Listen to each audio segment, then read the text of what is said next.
This video is a guide to help you deploy a high availability 2-node NFS cluster on a local area network.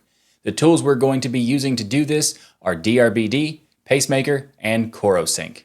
The information in this guide will apply to Red Hat Enterprise Linux 9 and other compatible Linux distributions. The testing environment we will be using will be on AlmaLinux 9 and DRBD as packaged by LINBIT. If you need access to DRBD by LINBIT, then you can contact the LINBIT sales team by email with sales@linbit.com. For those using RHEL, some of the instructions will be slightly different, but I will address those differences as we go. Once we set this up, data transfers between a client system and an NFS share should not be interrupted by failure of a node. In this video, we are going to set up the NFS cluster, simulate a node failure, and verify that our data transfer continues. Before we get started, in order to keep this video on topic and as concise as possible, there are a few prerequisites that will need to be set up. You will need to have 2 nodes ready to go. In this example, they will be called Node A and Node B. You will need to have LVM set up, a DRBD volume group, external IPs, crossover IPs, and we'll need a virtual IP for services to run on. We're also going to be opening some ports in our firewall, and if you are using RHEL, then you will need to make sure your target systems are registered with Red Hat. You can find the specifics of all these prerequisites in the companion PDF guide for this video. To get started, we're going to install DRBD software from the official LINBIT repositories and register our 2 NFS cluster nodes. To access those repositories to install DRBD, you'll need to have access to the LINBIT customer portal. If you don't have access, then be sure to contact the sales team at sales@linbit.com. The first thing we're going to do is grab the LINBIT configuration script from linbit.com and run it on each of the nodes. A quick note, we'll be using sudo for most of this tutorial. When you run the script, it will prompt you for your LINBIT customer portal username and password. Once you authenticate, the script will list clusters and nodes that already have been associated. Here you can select the nodes you already have or create new nodes in a new cluster. I already have some empty nodes to use, but if you don't, then you can type whatever number is next to the Be First node of a new cluster option, and then press Enter. Then we're going to save this data to the registration.json file in the /var/lib/drbd-support folder. Now it's time to enable the necessary repositories, and in our case, we're going to type 1 and press Enter, then type 3 and press Enter for Pacemaker and DRBD 9. Once you're done selecting repos, type 0 and press Enter. This will exit the prompt and ask you if you would like to save the repo list file. Say yes, and then repeat this process for each of the nodes. Next, we're going to enable the high availability packages. If you are using RHEL, then the command for this will be slightly different than what I'll be using here in AlmaLinux. You can reference the PDF companion guide of this video for the specific command that applies to RHEL. Run sudo dnf config-manager --set-enabled high availability. And we're going to run this on both Node A and Node B. Now we'll install DRBD, the DRBD kernel module, and the Pacemaker configuration system. To do this, run sudo dnf install DRBD space kmod-drbd space PCS. We're going to run this on both Node A and Node B. Also, since Pacemaker is going to be responsible for initiating the DRBD service, we will need to disable the systemd service for DRBD. To do this, run sudo systemctl disable DRBD. And we're going to need to do this on both Node A and Node B. Now that we've installed DRBD, we'll need to create our resource configuration file. And to do this, create the file r0.res in the /etc/drbd.d folder.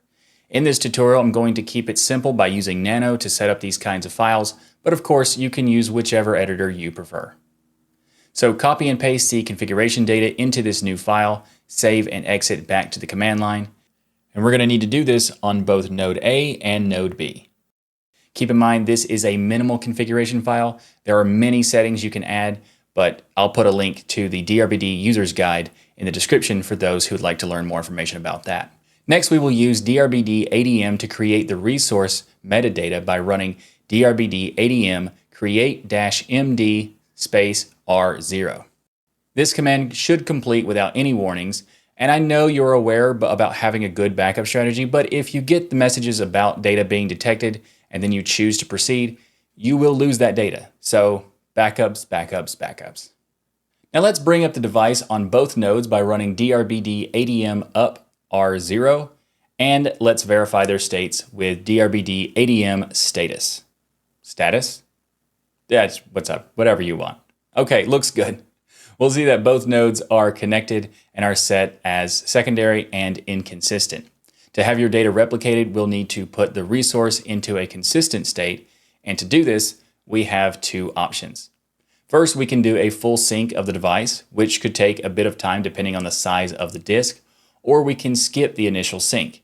In the case of this video, we're going to do the option 2. We're going to skip the sync because this is a new setup anyway, so there's no data to sync.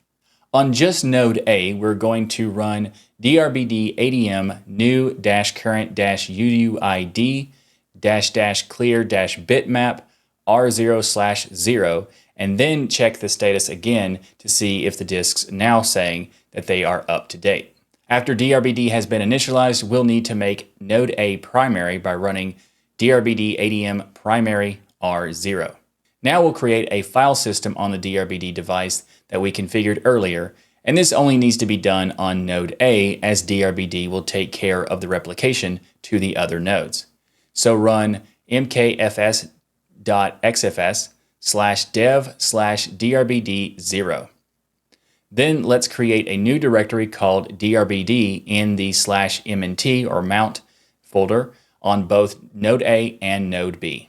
We're done with the initial setup of DRBD device, so it's time to install Pacemaker and Corosync. We will be using Pacemaker as our Cluster Resource Manager, or CRM, and Corosync will act as a messaging layer, providing information to Pacemaker about the state of our cluster nodes. Run the dnf install command for Pacemaker and Corosync, and then let's enable the services in systemd. Next, we are going to create the configuration file for Corosync using nano, so copy and paste the data in the PDF companion to the /etc/Corosync folder. And once that's done, let's go ahead and start the Corosync and Pacemaker services in systemd.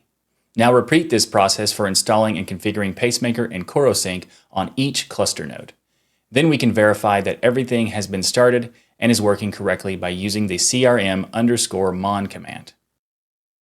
In this example, we're going to be using 2 nodes, so we'll need to tell Pacemaker to ignore quorum, as that would only be used with 3 or more nodes.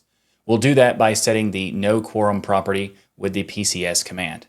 We will also be disabling stoneth since we will not be configuring node level fencing in this guide. To do that, set the stoneth enable property to false with PCS. And we are going to do this only on node A, as this will be implemented throughout Pacemaker. Now that we have initialized our cluster, we can begin configuring Pacemaker to manage our resources. In this demo, we will be creating our configuration file and apply the changes directly to a live cluster configuration, because it's a demo. But in a production environment, this may be risky to do. Instead, you may wish to work with crm_shadow configurations first. DRBD is the first resource we will configure in Pacemaker, and we are going to do this only on node A, as this will be implemented throughout Pacemaker. We will create the configuration file by running pcs cluster cib drbd conf.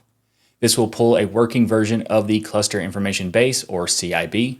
Then we'll configure DRBD primitive p_drbd_r0 and the primary and secondary set for the DRBD resource using PCS-F.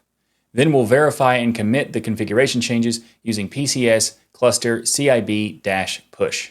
You will find the specific configuration commands in the PDF companion document linked in the description. Now, if we run crm_mon to view the cluster state, we'll see that Pacemaker is managing our DRBD device. With DRBD running, we can now configure our file system within Pacemaker. We'll need to configure colocation and order constraints to ensure that the file system is mounted where DRBD is primary, and only after DRBD has been promoted to primary. In our case, we're going to create the file system on node A. Then using PCS-F DRBD conf constraint, we'll set the order and then the colocation to infinity and beyond. Wait, that's not it. That's okay though. You'll find the specific commands to run in the PDF companion document. Now let's apply our changes with PCS cluster CIB-push and verify with CRM_mon. You can also run the mount command and you should see the DRBD device mounted at /mnt/DRBD or /mount/DRBD. Now let's configure our NFS server and the exported file system. We'll need to install NFS utils and RPC bind on both of our nodes to do this. Then make sure that RPC bind is set to start at boot on both nodes by running systemctl enable RPC bind -- now. By the way, I wasn't aware of the -- now part for longer than I want to admit, so for those who aren't familiar, it will enable and start a service in one command rather than using the enable and start commands separately. Alright, since the file system needs to be mounted locally before the NFS server can export it to the clients on the network, we will need to set the appropriate ordering and colocation constraints for our resources. NFS will start on the node where the file system is mounted and only after it's been mounted. Then the export FS resources can start on that same node. We will need to define the primitive for the NFS server. The NFS server requires a directory to store its special files, and this needs to be placed on our DRBD device since it needs to be present where and when the NFS server starts to allow for smooth failover. We are going to run the following commands on just one of the nodes. We'll use PCS-F DRBD conf resource create to create the configuration file, and then PCS-F DRBD conf constraint to set the order and colocation. After that, we'll run PCS cluster CIB-push to apply the changes and use CRM_mon to check the status. After a few seconds, you should see the NFS server resource start.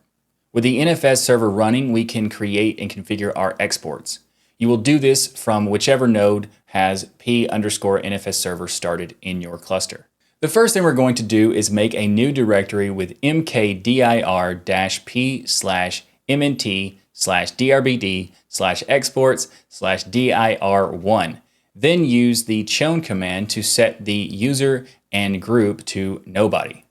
Then create a new resource using PCS-F DRBD conf, following that up with PCS-F DRBD conf constraint to set the order and colocation. Then again run PCS cluster CIB-push to apply the changes. Like before, the specific commands for this can be found in the PDF companion document. You should now be able to use the show mount command from a client system to see the exported directories on the current primary node. Now let's configure the virtual IP. We'll do this because the virtual IP will provide consistent client access to the NFS export if one of our cluster nodes should fail. To do this, we will need to define a colocation constraint so that the VIP resource will always start on the node where the NFS export is currently active. Once again, we'll run PCS-F DRBD conf resource create to set up the resource, and then PCS-F DRBD conf constraint to set the order and colocation. And as you might expect, we'll then run PCS cluster CIB-push to apply our changes. You're probably used to it at this point, but the specific commands can be found in the PDF companion document in the description. Now we should be able to use the show mount command from a client system specifying the virtual IP and see the same output as we saw before. Alright, great. We're done configuring the setup, so now let's test it out. There are many ways we could test the persistence of our cluster's NFS export in a failover, but for this video we're going to do it with the handy dandy dd command. So we're going to create a large file in the mounted export directory using dd while failing over. We're going to use our secondary node to mount the exported file system and then use dd to create a 1 GB file named write_test.out.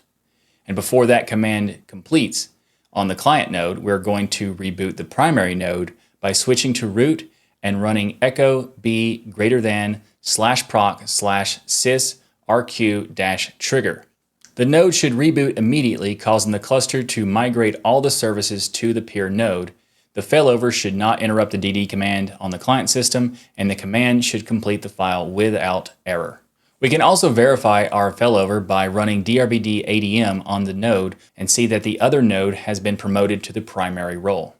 There we go! You've successfully set up a high availability NFS cluster using DRBD, Corosync, and Pacemaker. There's plenty more you can do with this setup, like configuring additional exports or testing the failover by playing some music on one of the nodes. We'll leave that stuff up to you to explore. I will say though, I did want to do the music test on here, but there's the whole copyright stuff on YouTube, so I settled for DD. If you have any questions regarding setting up a high availability NFS cluster in your environment, you can contact the experts at LINBIT. I put a link in the description. I hope you found this video helpful, and if you did, please smash that like button and be sure to subscribe to the LINBIT YouTube channel if you'd like to get more tutorials like this one. That's it for this video, and I'll see you in just a LINBIT.